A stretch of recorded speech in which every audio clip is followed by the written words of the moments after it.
ایک سرد شام کا وقت تھا جب لکھنؤ کی پرشکوہ گلیوں میں ہوا میں نزاکت بھر گئی تھی۔ آسمان پر بادل بکھر رہے تھے اور پھولوں کی خوشبو ہر سو پھیلی ہوئی تھی، لیکن اس خوبصورتی کے بیچ ایک نام تھا، مرزا افتخار بیگ، جس کا ذکر سب کے لبوں پر تھا۔ وہ شہر کا ناظم اعلیٰ تھا، مگر اس کی بدتمیزی اور تکبر نے اس کی پہچان کو ایک کالا سایہ بنا دیا تھا۔ جب وہ اپنی شاندار بگھی میں بیٹھ کر گزرتا تو گلیوں میں موجود لوگ اسے دیکھ کر اپنے سر جھکانے پر مجبور ہو جاتے۔ غریب فریادی جو اپنی مشکلات کا حل ڈھونڈنے آتے، ان کی عرضیاں مرزا صاحب کے دربار میں محض ایک کاغذ کی مانند رہ جاتی تھی۔ ان کی آنکھوں میں امید کی جھلک تو ہوتی، مگر مرزا کی بے حسی نے ان کے دلوں کو توڑ دیا تھا۔ اس شام جب ہوا میں سردی تیز ہو گئی، ایک ضعیف اور لاچار استاد مرزا کے دروازے پر آیا۔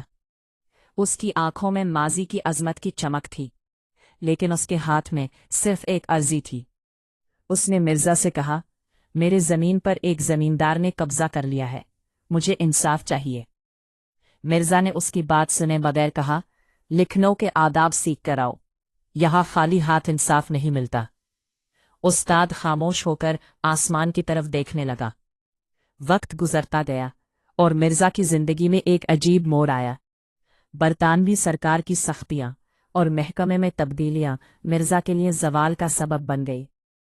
غبن کے الزامات میں وہ گھر سے نکلنے پر مجبور ہوئے، اور ان کا محل جو کبھی ان کا غرور تھا اب ان سے چھن گیا۔ اب وہ اسی شہر کی گلیوں میں چھپتے پھرتے تھے جہاں کبھی عزت اور شان کے ساتھ گزرتے تھے۔ آخرکار ایک روز جب مرزا نے اپنے قدموں کو آگے بڑھایا تو پیچھے مڑ کر دیکھنے کی ہمت نہ ہوئی۔ انہوں نے سیکھ لیا تھا کہ عہدہ اور رعب عارضی ہوتے ہیں، لیکن اصل دولت وہ عزت ہے جو انسان دوسروں کو دیتا ہے۔